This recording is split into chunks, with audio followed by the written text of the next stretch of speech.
I was sent to Vietnam, and this was '64, as an advisor.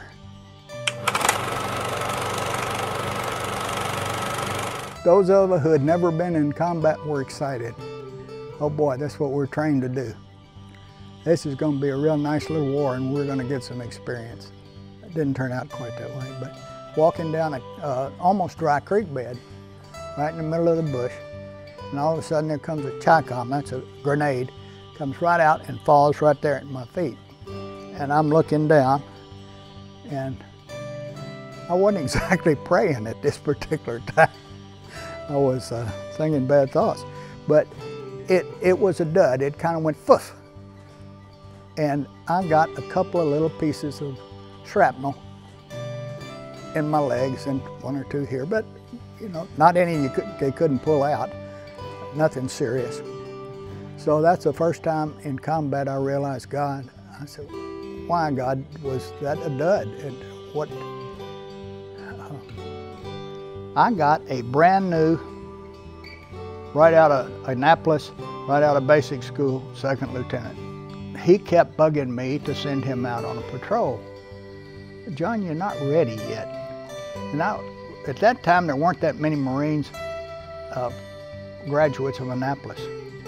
One day we got some intel that's saying that there is a very small group, cadre, maybe of about 40 or 50 people, to a certain spot.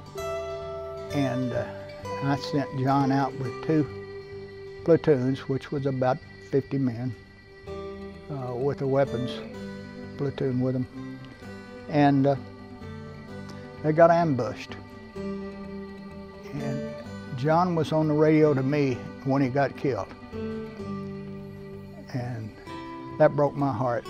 I mean, it really did. He bugged me into letting him go, and I gave in and thought it wasn't going to be any problem. And about half of that group was killed that day. In '69, I had a friend of mine that was lieutenant colonel in the Marine Corps personnel in Washington, D.C., headquarters Marine Corps. And he says, hey, there's a job opening as a battalion executive officer. I just was on the list to make major. And he said, well, sure punch your ticket, meaning it's a great career move. I went home to my wife and 2 small children and said, guess what?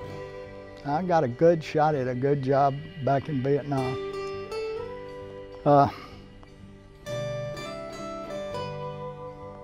That pretty well brought the house down. You can go if you want to, but don't come home. And I got thinking about it. I said, I guess I owe my family a lot more than I do my career. So I resigned my commission and went home.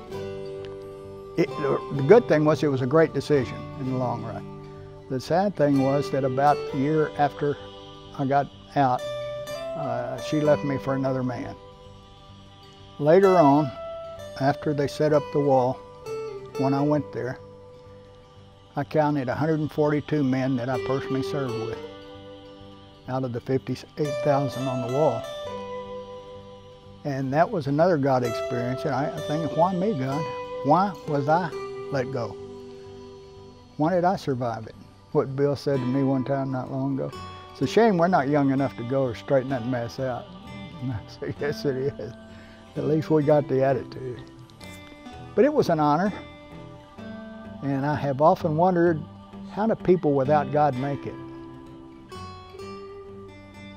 It doesn't make sense to me. If you got a situation you can't handle, there's no way you can handle it. And if you don't turn it over to God, it will make truly a raving maniac out of you. I would think that God was the one that had his hand on my shoulders and kept talking to me.